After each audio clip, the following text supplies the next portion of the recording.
বিটাউনে mister perfectionist আমির খানের সাথে ফাতেমা সানা শেখের সম্পর্কটা শুরু হয় দাঙ্গল সিনেমার পর থেকে।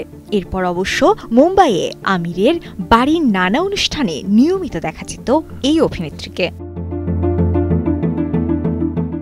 কিন্তু এই মুহূর্তে গৌরী স্প্যাটের সঙ্গে সম্পর্কে আছেন আমির। যদিও গৌরী আসার আগে ফাতেমার সঙ্গে এই অভিনেতার সম্পর্কের গুঞ্জন ছিল বেশি।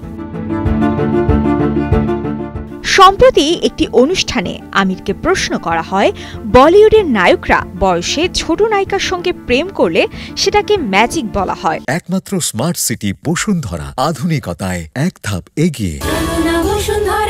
অথচ উল্টোটা হলে সাহসী সিদ্ধান্ত বলে দাগিয়ে দেওয়া হয় কেন? এই প্রশ্নে আমির বলেন, আমি বয়সে কোনো ছোট অভিনেত্রীর সঙ্গে প্রেম তো দূর, কাজও করিনি।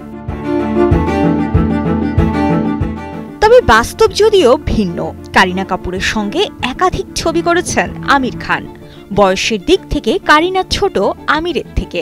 তবে আমিরের সঙ্গে বয়সের ব্যবধান সবচেয়ে বেশি ছিল ফাতেমা সানা শেখের সঙ্গে।